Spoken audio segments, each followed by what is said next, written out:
ఆంధ్ర తెలంగాణలో తక్కువ ఫీజులతో high quality results ఇస్తున్న ఏకైక సంస్థ తిరుమల్ ఐఏఎస్ ఇన్స్టిట్యూట్. 7 నెలలు దాటుతుంది గవర్నమెంట్ ఫామ్ అయి. ప్రతిపక్షాన్ని ఎదుర్కోవడంలో అధికార పక్షం వెనకబడిపోయిందా? 7 నెలల వీళ్ళు మురిగే కుక్కలు. వాళ్ళేమో రేవంత్ రెడ్డి మోదీ ఇద్దరు ఒకటే అని చెప్తారు. మోడీ వస్తే నేను పోయి కడవనప్పుడు ఏంది? అసలు రేవంత్ రెడ్డి గారి క్యారెక్టర్ ఏంటి? ఎలా ఆలోచిస్తాడు ఆయన? మనకు అది సబ్జెక్ట్ అది కాదు. ఇప్పుడు ఈ రుణమాఫీ కావచ్చు, ఈ ఇష్యూలు కావచ్చు, వీటన్నింటిని డైవర్ట్ చేయడం కోసమే రేవంత్ రెడ్డి హైడ్రాన్ తీసుకొచ్చారు. మనకు అభద్రతా భావం అనేది ఎప్పుడైతామంటే మనకున్న పొజిషన్ని చామల కిరణ్ కుమార్ రెడ్డి గారు ఒకరే పార్లమెంట్లో కనిపిస్తుంది. చామల కిరణ్ కుమార్ రెడ్డి కొద్దిగా ఎక్కువ తెలివికలోడు కాబట్టి. Welcome to Suman TV. Bhuvanagiri parliament సభ్యులు ముఖ్యమంత్రి రేవంత్ రెడ్డికి అత్యంత దగ్గరగా ఉన్న ఆత్మీయులు, అనుచరులు అన్ని.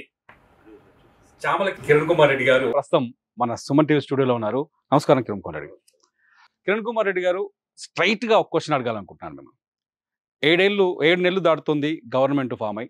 7 నెలల్లో ప్రతిపక్షాన్ని ఎదుర్కోవడంలో అధికార పక్షం వెనకబడిపోయిందా, లేకపోతే వ్యూహాత్మకంగా వ్యవహరిస్తుందా? అపోజిషన్ రోల్ అంటే ఒక కన్స్ట్రక్టివ్ రోల్ అన్న విషయాన్ని మర్చిపోయేది. ప్రతిదానికి, చిన్నదానికి పెద్దదానికి, వాస్తవము అవాస్తవము అన్నిటికీ మాట్లాడే ప్రయత్నం చేయడం వల్ల వాళ్ళ విజిబిలిటీ ఎక్కువ కనపడుతుంది.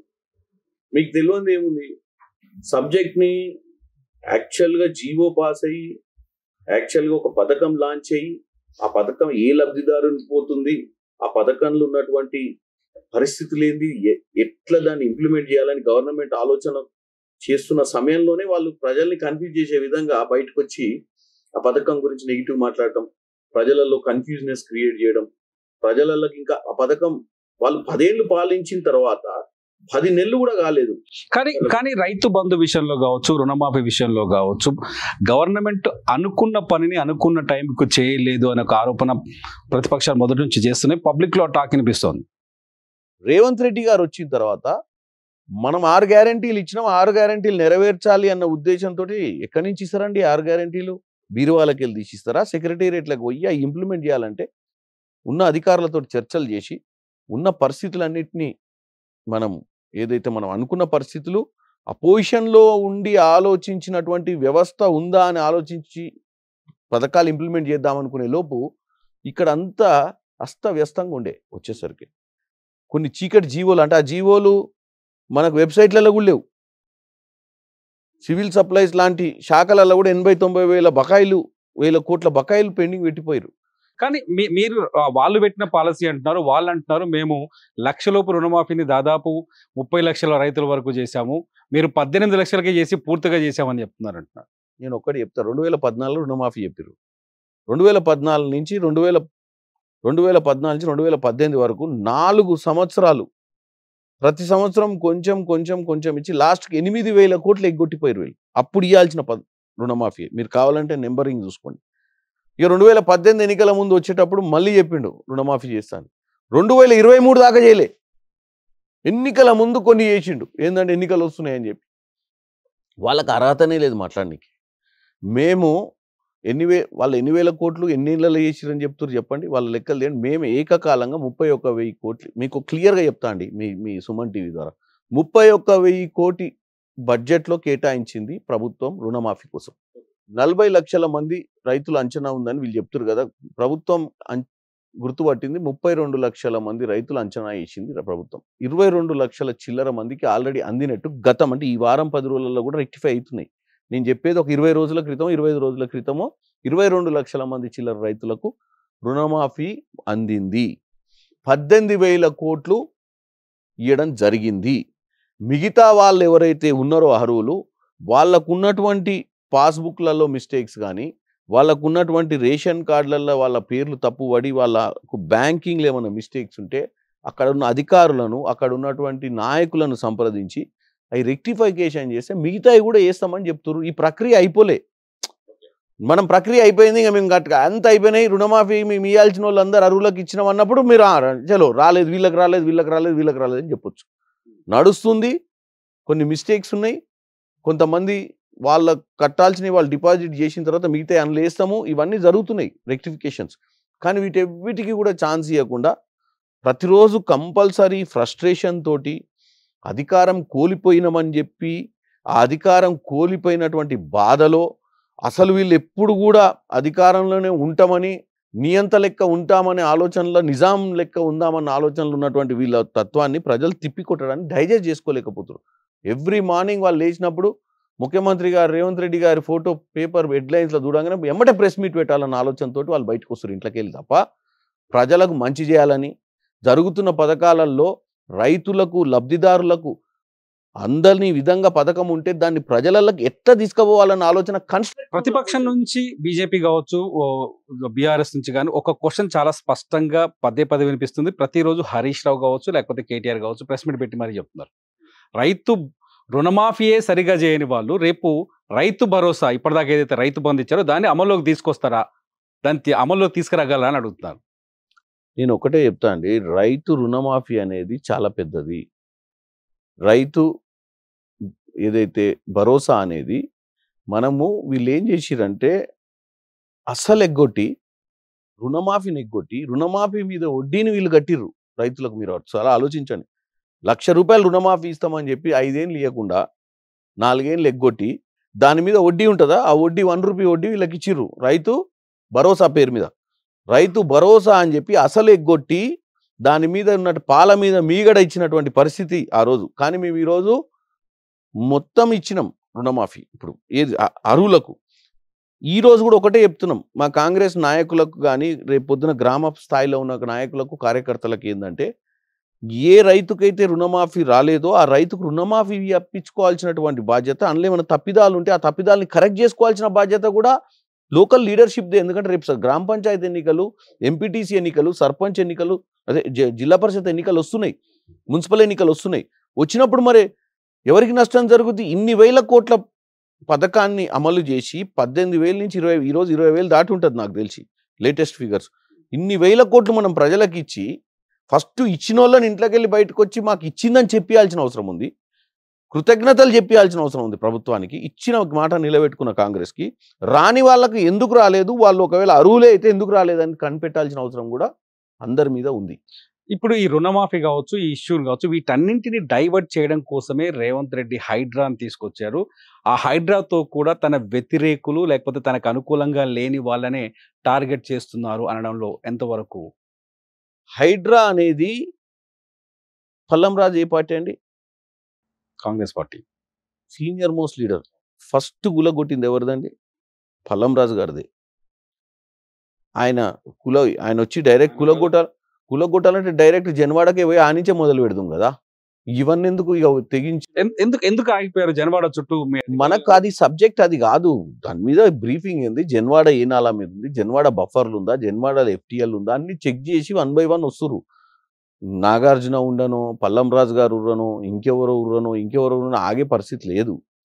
కొన్ని ఎడ్యుకేషన్ ఇన్స్టిట్యూట్స్కి మొన్న ఇప్పుడు ఏమంటారు, ఓవైసీది గులగొట్టరా అంటారు. ఓవైసీది ఎడ్యుకేషన్ ఇన్స్టిట్యూట్ కాబట్టి of the way academic year కాబట్టి పల్లా రాజేశ్వర రెడ్డి గారిదైనా మల్లారెడ్డిదైనా ఓవైసీదైనా హాఫ్ వే అకాడమిక్ స్టూడెంట్స్ ఉన్నారు. వాళ్ళకి అడ్జస్ట్మెంట్ కాకపోతే వాళ్ళ అకాడమిక్ ఇయర్ ఖరాబ్ అయిద్దన్న ఉద్దేశంలో ఆగిపోయింది అది. అంతే తప్ప దాన్ని అరే ఓవైసీది కులగొట్టలేదు, లేకపోతే ఓన్లీ బీఆర్ఎస్ పార్టీలనే టార్గెట్ చేస్తారు, ఓన్లీ వీళ్ళకి నచ్చనోళ్ళ మీదనే పోతున్నారు అనేది ఎక్కడ లేదు. అది ఏంటంటే కావాలని తప్పుడు ప్రచారం చేస్తారు. హైడ్రా అనేది పథకాలను ప్రజల మైండ్ డైవర్ట్ చేయడానికి తెచ్చింది కాదు. మనం ప్రతి వానకాలం వచ్చినప్పుడు మనం ఫేస్ చేస్తున్నాం. ఇప్పుడు 1 month బ్యాక్ ఏంటంటే మునిగిపోతున్నాయి ఊర్లు, ఏది బస్తీలు. ప్రతి సంవత్సరం బస్తీలు మునుగుతాయి, కాంపన్సేషన్ ఇస్తారు, బస్తీలు మునుగుతాయి, కాంపన్సేషన్ ఇస్తారు. దీనికి పర్మనెంట్ సొల్యూషన్ ఏంది? ఇప్పుడు వరుసగా అంటే గతంలో 20 ఏళ్ల క్రితమో లేకపోతే 15 ఏళ్ల క్రితమో 10 ఏళ్ల క్రితమో 5 ఏళ్ల క్రితమో సంవత్సరం క్రితమో ఇల్లు కొనుక్కొని FTL అని తెలియక అది బఫర్ జోన్ అని తెలియక ఇల్లు కొనుక్కొని అక్కడ నివాసం ఉన్న వాళ్ళు ఉన్నారు. వాళ్ళ పరిస్థితులు ఏంటి? ఇవన్నిటికీ కేవలం కామన్ మ్యాన్ తప్పు కాదు, బిల్డర్ తప్పు. ఫస్ట్ అటువంటి ల్యాండ్లో లంచాలు ఇచ్చి అధికారుల దగ్గర పర్మిషన్లు తెచ్చి కామన్ మ్యాన్ని బోల్తా కొట్టించుడు దాని మీద కంపల్సరీ మేమే కాంగ్రెస్ నాయకులము మా ముఖ్యమంత్రి వర్యులకు ఈ సామాన్యుడి ఇబ్బందులు పడకుండా ఉండాలి. సామాన్యుడు ప్రభుత్వాన్ని నమ్ముతాడు, మీరు ఇచ్చిన పర్మిషన్లను నమ్ముతాడు. ఇచ్చిన పర్మిషన్లు అవి ఏ ప్రభుత్వంలో ఇచ్చినా ఆ ప్రభుత్వము ఈ ప్రభుత్వము ఏ ప్రభుత్వం అయినా అప్పుడు అధికారైనా ఇప్పుడు అధికారే. వాళ్ళు బాధ్యత వహించాలి, బిల్డర్లు బాధ్యత వహించాలి తప్ప వాళ్ళకి నష్టపరిహారం జరగాలనే నేను అడుగుతున్నాం. మేము కూడా ఉద్దేశపూర్వకంగానే అక్కడ తెలంగాణ తల్లి విగ్రహాన్ని తొలగించారని, ఉద్దేశపూర్వకంగానే రాజీవ్ గాంధీ విగ్రహాన్ని పెట్టి కాంగ్రెస్ మార్క్ చూపించాలి అనే ప్రయత్నం చేశారని రేవంత్ రెడ్డి గారి పైన డైరెక్ట్ అటాక్ చేస్తున్నారు. తెలంగాణ తల్లి పెడితే మేము తొలగించలే, పెడదాం అనుకున్న ఐడియాను వీళ్ళు ఇక్కడ పెట్టిరని చెప్తున్నారు వాళ్ళు. మీకు అదే చెప్తున్నా, 10 ఏళ్ళ ఐడియా ఇక్కడ ఎందుకు ఉంది, అక్కడ ఎందుకు పెట్టలేదు? ఇక్కడ నుంచి ఐడియా విగ్రహం పెట్టే ఆలోచన ఎందుకు రాలేదు? అసలు పరిపాలన మీదనే మీకు ఐడియా లేనోళ్ళు, ఏ నుంచి పరిపాలన అందించిరో తెలియని వాళ్ళు, మీకు సెక్రటేరియట్ ముందు తెలంగాణ తల్లి పెట్టాలి, విగ్రహం పెట్టాలన్న సోయే లేనోళ్ళు ఇవాళ రాజకీయం చేసే ఎప్పుడు చెప్పిరండి ఆ విషయాన్ని? మేము రాజీవ్ గాంధీ విగ్రహం పెడతాము, మేము రాజీవ్ గాంధీ విగ్రహాన్ని ఇక్కడ పెడుతున్నాము, దీనికోసం భూమి పూజ చేస్తున్నాము, దీనికి ఆవిష్కరణ జరుగుతుంది అని తెలిసి విగ్రహం పెట్టిన తర్వాత మాట్లాడేది ఈ విషయం మీరు గమనించిరో లేదో? మీరు మోదీ అన్నారు, కేసీఆర్ మోదీ అన్నారు.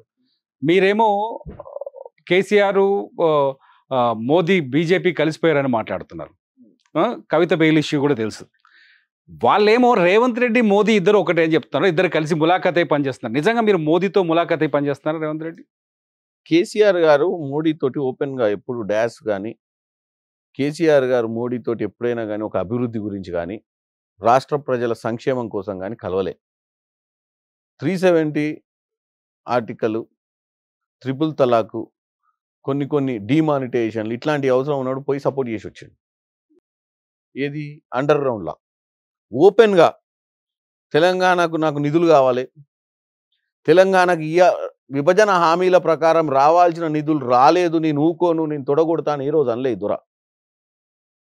ఆయనతో మనం మాట్లాడేది ఏందని ఇన్నే కూర్చుంటాడు, అవసరం ఉన్నప్పుడు మాత్రం పోయి మద్దతు ఇచ్చేటోడు, ఎవరికి తెలియకుండా, ఏది ప్రజలకు కనపడకుండా. రేవంత్ రెడ్డి గారు చేసింది ఏంటంటే, ఆదిలాబాద్కు వచ్చినప్పుడు మొట్టమొదటిసారిగా ఒక ప్రధానమంత్రిని రిసీవ్ చేసుకోవడం. మనము ఫెడరల్ స్ట్రక్చర్, స్టేట్ స్ట్రక్చర్లు ఉన్నాం. రాజకీయాలు, పార్టీలు, పోరాటము, వ్యతిరేకత, ఎలక్షన్లప్పుడు డెవలప్మెంట్ కావాలంటే సెంట్రల్ స్టేట్ గవర్నమెంట్ అనుసంధానంగా పనిచేస్తే తెలంగాణ బాగుపడుతుంది. మోడీ నా పార్టీ కాదు, మోడీ నేను కలిసి కొట్టుకుంటాము, మోడీ నేను కలిసి మాట్లాడుకోము, మోడీ వస్తే నేను పోయి కండవగప్పుడు ఏంది, వాడేవాడు నేనేవాడు అనే తత్వం కాదు. ఒక మోడీ గారు నువ్వు పెద్దన్న పాత్ర పోషించాలి భారతదేశానికి. ఎందుకంటే నువ్వు ప్రధానమంత్రి భారతదేశానికి, గుజరాత్కి కాదు. నువ్వు గుజరాత్కి ముఖ్యమంత్రి ఉండొచ్చు ఒకప్పుడు, ఇంకా నువ్వు ఆ ముఖ్యమంత్రి సోయి నుంచి బయటకు వచ్చి ప్రధానమంత్రి అనేది మర్చిపోకుండా మా తెలంగాణను కూడా గుజరాత్ లెక్క చూసుకో అని చెప్పడం జరిగింది ఇండైరెక్ట్. దాన్ని ఓపెన్గా అల్టిమేట్ గోల్ ఏంది వాళ్ళది? పబ్లిక్ మైండ్ డైవర్ట్ చేయడము. ఇప్పుడు నేను చెప్పిన ఒక లైన్ మీ సుమన్ టీవీ ద్వారా స్ట్రైట్ లైన్ చెప్పిన, మీరు ఓటేసి గెలిపించింది కాంగ్రెస్ పార్టీని, రేవంత్ రెడ్డిని ఎందుకు చెప్పండి? మీ భవిష్యత్ మంచిగా ఉండాలని. మీ భవిష్యత్ మంచిగా ఉండాలంటే మనకు రావాల్సిన నిధులు తెచ్చుకోవాలనా? విఫలమైందంటారా ఇంతకాలం? ఇంత విఫలమే కదా. ఇప్పుడు మీరు సింపుల్ లాస్ట్ 7 months 8 monthsలా 3 నెలలు తీసేయండి ఎన్నికలకు. మిగతా రోజులల్లా రేవంత్ రెడ్డి గారు ఎన్నిసార్లు ఢిల్లీలో పోయి ఎంతమంది మంత్రుల్ని, ఎన్నిసార్లు ప్రధానమంత్రిని, ఎన్నిసార్లు ఏ విషయాల మీద కలిసిర్రు అనేది తీసుకుంటేనే మనకు క్లారిటీ వచ్చేస్తుంది. 10 yearsలో వాళ్ళు ఎన్నిసార్లు కలిసిర్రు డెవలప్మెంట్ విషయంలో? అడగంది అమ్మైనా అన్నం పెట్టదండి. కిరణ్ కుమార్ రెడ్డి గారు, మీరు రేవంత్ రెడ్డికి చాలా క్లోజ్గా కనిపిస్తున్నారు. అంటే మేము బయట నుంచి చూస్తాం, పబ్లిక్గా చూస్తాను నేను. పబ్లిక్ నుంచి ఆలోచిస్తే రేవంత్ రెడ్డి పక్కన కనిపిస్తారు, ఫోటోల్లో కనిపిస్తున్నారు, ఆయనతోటే తిరుగుతున్నారు. మీరు చాలా రోజుల నుంచి రేవంత్ రెడ్డి గారితో దగ్గరగా ఉన్నారు. జనం, తెలంగాణ జనం ఒకటి అనుకుంటారు, రేవంత్ రెడ్డి గారి పైన ఈ స్పెక్యులేషన్, ఆ స్పెక్యులేషన్, రకరకాల సోషల్ మీడియా రకరకాల కామెంట్స్ ఉన్నాయి, రకరకాల క్వశ్చన్స్ ఉన్నాయి. అసలు రేవంత్ రెడ్డి గారి క్యారెక్టర్ ఏంటి? ఎలా ఆలోచిస్తాడు ఆయన ఎలాంటి విధానం అయింది? అసలు ఎలా ఉంటాడు పర్సనల్గా? నీకు ఒకటి చెప్తా అండి, రేవంత్ రెడ్డి గారు జీవితంలో ఆయన మైండ్లో ఏమనుకుంటాడు ఎప్పుడు అంటే, మీరైనా నేనైనా ఎవరమైనా మనకు అభద్రతా భావం, ఇన్సెక్యూర్ అనేది ఎప్పుడైతామంటే మనకున్న పొజిషన్ని కాపాడుకోవాలనుకున్నప్పుడు ఇన్సెక్యూర్ అవుతాం. వనపర్తిలో బస్ ఎక్కి హైదరాబాద్ వచ్చి మొట్టమొదటిసారిగా రాత్రి బస్ ఎక్కి పొద్దున్న దిగిండు. ఆయన ఎప్పుడు ఒకటి చెప్తాడు, ఆ రోజు గౌలిగూడ బస్ స్టాండ్లో దిగింది గుర్తుకుంది ఆయనకు. భయం లేనప్పుడు మనిషి ఏదైనా చేయగలుగుతాడు. ఈరోజు ఈ స్థాయికి వచ్చిందంటే ఆ పాజిటివ్ థింకింగ్ ఉండడమే. నేను ఇక్కడికి వచ్చిన దీన్ని కాపాడుకోవాలి, ఇక మమ్మో దీని కింద పడితే ఆగమవుతామని ఏం ఆలోచించాడు. 10 నిమిషం ఒకటే సెకండ్లో నిద్రపోతాడు. పడుకుంటే నార్మల్గా ఇన్ని బాధ్యతలు, ఇన్ని ఆలోచనలతోటి మనుషులు ఎంతో మంది చిన్న చిన్న సమస్యలకే బొర్లుతూ ఉంటారు రాత్రంతా. ఆయన క్లిస్టల్ క్లియర్గా ఉండు. జెడ్పీటీసీ స్థాయి నుంచి ముఖ్యమంత్రి దాకా వచ్చిండు. జెడ్పీటీసీ స్థాయి నుంచి ముఖ్యమంత్రికి వచ్చుడే పెద్ద చరిత్ర. ముఖ్యమంత్రిగా ఉండి ముఖ్యమంత్రి పొజిషన్ని కాపాడుకోవడం చరిత్ర కాదు. దానికి ఏం చేయాలి, దానికి ఏం చేస్తే ముఖ్యమంత్రి హోదాలో కంటిన్యూగా ప్రజలు ఆయనను గెలిపించుకుంటారు. ఆయనకు మంచి పేరుతోటి, అంటే ఒక స్టేజ్ తర్వాత మనిషికి ఎంత డబ్బు అవసరం ఉంటుందండి? పేరు కంటే గొప్పదా డబ్బు? ముఖ్యమంత్రి అయ్యి ఈడ ప్రజల కష్టాలు, నిరుద్యోగం, రైతులు, మెయిన్ సమస్యలు మనకేంది? నీళ్లు, నిధులు, నియామకాలే కదా మనం తెచ్చుకున్న తెలంగాణ నినాదం. ఈ మూడింటిని కనుక 10 ఏళ్ల తర్వాత వచ్చినటువంటి ముఖ్యమంత్రి రేవంత్ రెడ్డి గారు ప్రజల కోసం తీరిస్తే, ఈ 7 నెలల్లో వీళ్ళు మొరిగే కుక్కలు 5 ఏళ్ల దాకా మురిగి మూసుకోవాల్సిందే తప్ప మళ్ళీ 5వ సంవత్సరం ప్రజలే నిర్ణయిస్తారు.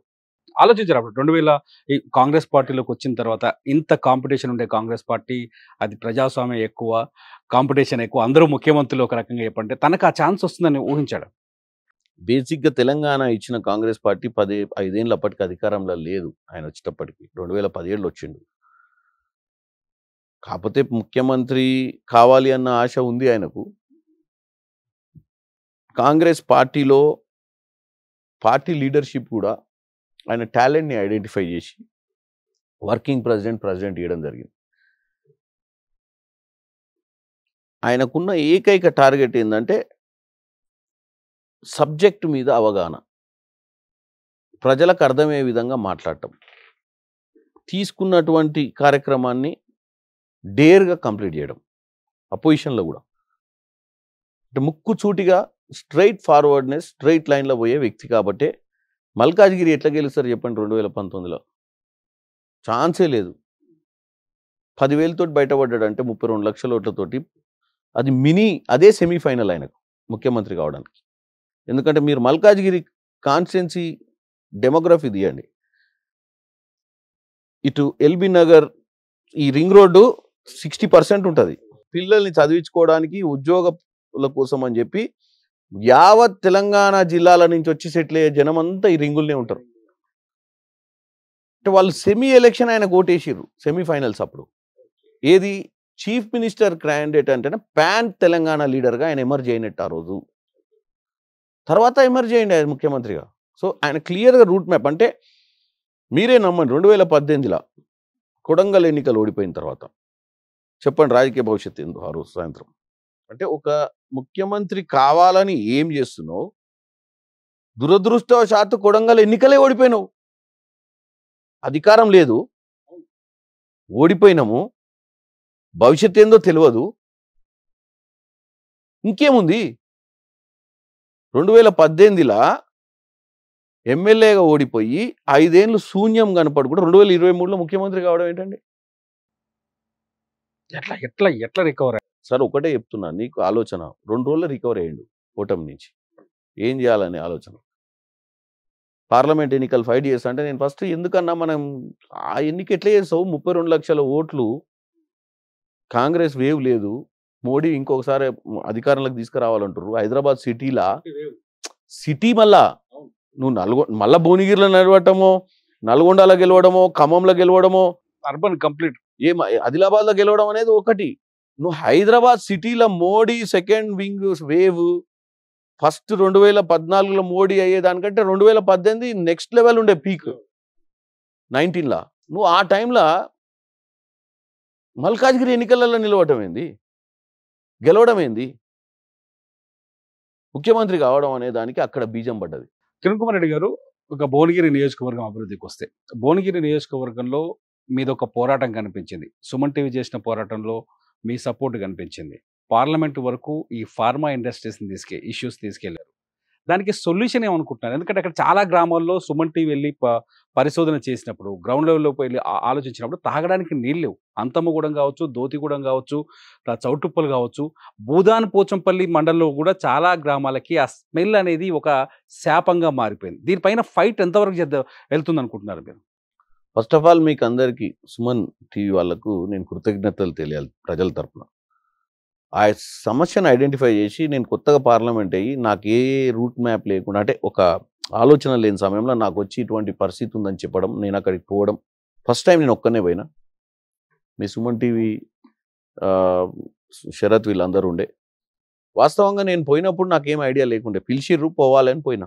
నిజంగా ఊరోళ్ళు సమస్యల ఊరని పోయినప్పుడు అక్కడ కాలువలు, అక్కడ వాళ్ళ వ్యర్థాలు ఎట్లయితే బయటికి వెదగలుగుతారో, బయట ఎట్లయితే బయట ఓపెన్గా పబ్లిక్లకు వాళ్ళు పొలాలలో కానీ బోర్ల ద్వారా కానీ బయట ఓపెన్గా వాళ్ళ ట్యాంకర్లు తీసుకొచ్చి బయట పోయడం కానీ చూసిన తర్వాత డెఫినెట్గా దీన్ని మనం అక్కడి నుంచే నేను కలెక్టర్ గారికి, పీసీబీకి సంబంధించిన ఆఫీసర్లకు ఫోన్ చేసి వీళ్ళకి కూడా డెడ్ లైన్స్ ఇచ్చిన. మీరు మారండి, మీ ఇండస్ట్రీస్ పెట్టుకోవడంలో నేను వ్యతిరేకం కాదు, మీకు ఇండస్ట్రీస్ పర్మిషన్స్ ఇచ్చిర్రు, మీరు ఇండస్ట్రీస్ నడుపుకోండి, ఒక ఎంపీగా నేను మిమ్మల్ని డిస్టర్బ్ చేయ. మీరు ఏదైతే ఇండస్ట్రీ పెట్టి ఈ వేస్టేజ్ ప్రాసెసింగ్ ఏదైతే ఉందో దాన్ని మీరు ఏదైతే as per the national green tribunal and pollution control board ఇచ్చినటువంటి దిశా నిర్దేశం ప్రకారం దాన్ని మీరు ప్రజలకు రాకుండా దాన్ని తీసుకుపోయి హైదరాబాద్లోనో ఎక్కడో వేస్ట్ మేనేజ్మెంట్ ద్వారానో లేకపోతే మీ దగ్గర ఉన్నటువంటి మెకానిజం ద్వారానో చేయాలని చెప్పిన నేను. కానీ వాళ్ళకు 1 month ఇచ్చిన తర్వాత మొన్న పోవడం జరిగింది. ఇది మళ్ళీ ఎమ్మెల్యే గారు వచ్చిర్రు, కలెక్టర్ గారు వచ్చిర్రు. ఎందుకంటే దాని మీద నేను ఒక రోజు పోయి వచ్చి దాన్ని ఏదో చేసేసిన నా వంతు బాధ్యత అయిపోయింది అనుకోలే. పోయినాం. ఈసారి కూడా వాళ్ళకి ఏంటంటే మళ్ళీ కొంచెం టైం ఇచ్చినాం. ఫర్దర్ కూడా వాళ్ళు మిస్టేక్స్ చేయకుండా దాన్ని వాళ్ళు మిషనరీస్ వాళ్ళ ప్రాసెసింగ్ యూనిట్స్లో ఏదైతే ఈ వేస్టేజ్ ప్రాసెసింగ్ ఉందో దాన్ని ఇంకా అప్గ్రేడ్ చేసుకొని ఎక్కడ కూడా బయట పోయకండి, దాన్ని క్లీన్ ప్యూరిఫై చేయండి. ఇంకేదైనా వేస్టేజ్ అంటే వాళ్ళు ఎక్కడో హైదరాబాద్కి పంపిస్తారంట. అవన్నీ కూడా చూపించారు మాకు మెకానిజం. అవన్నీ కూడా ఇంప్లిమెంట్ చేయమని చెప్పొచ్చినాం. నెక్స్ట్ నేను మళ్ళీ చెప్తున్నా, అక్కడ ప్రజలను కంటిన్యూ ఫాలోఅప్ ఉండాల్సిన అవసరం ఉంది. మాకైనా ఇనిషియేట్ చేసినటువంటి సుమన్ టీవీకైనా దీన్ని వాస్తవంగా ఒక స్టేజ్కి తీసుకుపోయినప్పుడు ప్రజలు మమ్మల్ని నమ్ముతారు, నాలాంటి వాడిని. ఎగ్జాక్ట్లీ. ఇకపోతే యాదాద్రి హైదరాబాద్కి ఇప్పుడు ఈస్ట్ హైదరాబాద్గా డెవలప్ అవుతున్న యాదాద్రికి భువనగిరికి మీరు ఎంపీగా ఉన్నారు. గత ప్రభుత్వంలో యాదాద్రికి వచ్చిన గుర్తింపు ఈ ప్రభుత్వంలో లేదు, తగ్గుతోంది. అందుకే రియల్ ఎస్టేట్ వ్యాపారం డౌన్ అవుతుంది ఆ ఏరియాలోని కామన్ మ్యాన్లో ఒక ప్రశ్న కనిపిస్తోంది. ఇది ఎంతవరకు నిజమంటారు? యాదాద్రి టెంపుల్ని రెనోవేట్ చేసి కట్టియక ముందు నా హైపు కట్టించిన తర్వాత తగ్గింది. అది మా ప్రభుత్వంలో కాదు, వాళ్ళ ప్రభుత్వంలోనే. ఒక 6 నెలలు 7 నెలల్లో రియల్ ఎస్టేట్ అనే ప్రక్రియను ఆపలేరండి. ప్రభుత్వాలు మారిపోయినప్పుడు సవరణలు జరుగుతాయి, ఆలోచనలు ఉంటాయి, అవన్నీ కూడా స్ట్రీమ్ లైన్ అవుతాయి. వితిన్ 6 monthsలో హైదరాబాద్ 4th సిటీ RRR ఇవి వచ్చిన తర్వాత మీరు ఊహించని విధంగా హైదరాబాద్ భవిష్యత్తు ఉంటుంది. హైదరాబాద్ అనేది ఏ రాజకీయ పార్టీతోటో ఏ రాజకీయ నాయకునితోటో గ్రో అయ్యేది కాదు. హైదరాబాద్ అనేది జాగ్రఫికల్గా, టెక్నికల్గా, క్లైమాటికల్గా అన్నిటికీ సుపీరియర్ ఉన్నటువంటి పరిస్థితి ఉంది. దీన్ని ఎవరికి క్రెడిట్ ఇవ్వాల్సిన అవసరం లేదు. By virtue it is very credible city. Hyderabad cricket association మీద కొన్ని విమర్శలు చేశారు, అక్కడ సంథింగ్ ఫాల్స్ జరుగుతుంది అని చెప్పేసి. మీ కాన్సన్ట్రేషన్ అటువైపు మళ్ళడానికి మొదటి కారణం ఏంటి? మీరు హైదరాబాద్ క్రికెట్ అసోసియేషన్ వైపు ఏమైనా చూస్తున్నారు?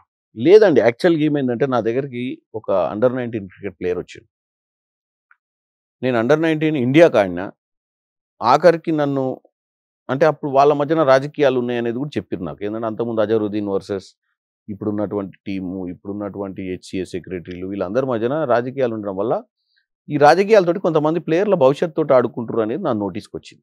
ప్లేయర్ ఒక స్టేజ్కి వెళ్ళి పర్ఫామ్ చేసినప్పుడు ఆ ప్లేయర్కి అట్లీస్ట్ కొంచెం 1-2 years బఫర్ ఇవ్వాలి రికవర్ కానికి. వీళ్ళు ఏంటంటే ఇమీడియట్ నాకౌట్ చేసి బయటేసే ప్రయత్నం చేస్తారు. నేను అది చెప్పినప్పుడు వాళ్ళు సరిగ్గా స్పందించకపోవడంతో నేను మొత్తం తెప్పించుకున్నా. ప్లేయర్స్ ఎంతమందిని సెలెక్ట్ చేసిరు ఈసారి. లాస్ట్ 1-2 yearsలో ప్లేయర్స్ ఎన్ని లీగ్స్ ఆడిర్రు, ఎన్ని టోర్నమెంట్స్ కండక్ట్ చేసిర్రు, వీళ్ళు టాలెంట్ని డిగ్ చేసి బయటికి తీసుకురావడానికి. ఆ టోర్నమెంట్స్లలో పర్ఫార్మెన్స్ ఏంది షీట్స్ ఇవ్వమని చెప్పిన. మీరు సెలెక్ట్ చేసిన 73 మంది ప్లేయర్లలో ఈ ప్లేయర్ నేను ఎవరైతే రికమెండ్ చేస్తాడో ఎంత స్కోర్ రేటింగ్ ఉంది, ఎన్ని వికెట్లు తీసిండు ఏందనేది తీస్తే ఈ was better than at least 15 players. So నేను చీఫ్ సెలెక్టర్కి ఫోన్ చేసిన, హరిమోహన్ ఆయన పేరు. ఏంటంటే హరిమోహన్ గారు వాట్ ఇస్ దిస్ అని. నాకు ఇంకా టెర్మినాలజీ నాకు అర్థం కాని అని చెప్తుండు.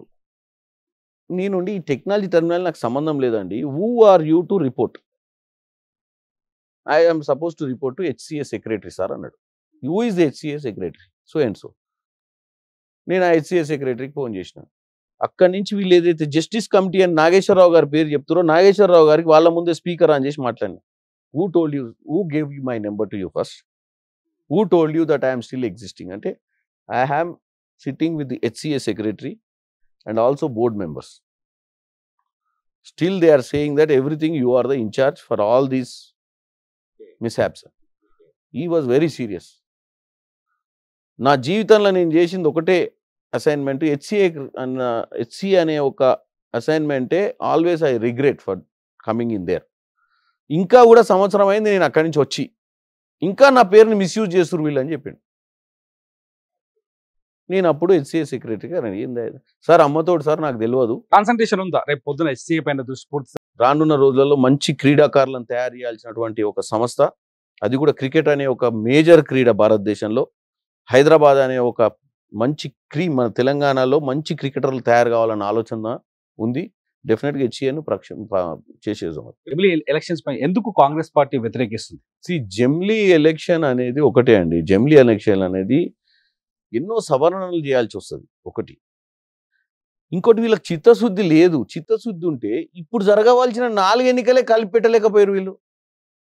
జమ్మూ కాశ్మీర్, జార్ఖండ్, హర్యానా, మహారాష్ట్ర మరి 2 పెట్టిర్రు, మిగతా 2టిని నోటిఫికేషన్ కూడా ఇలే.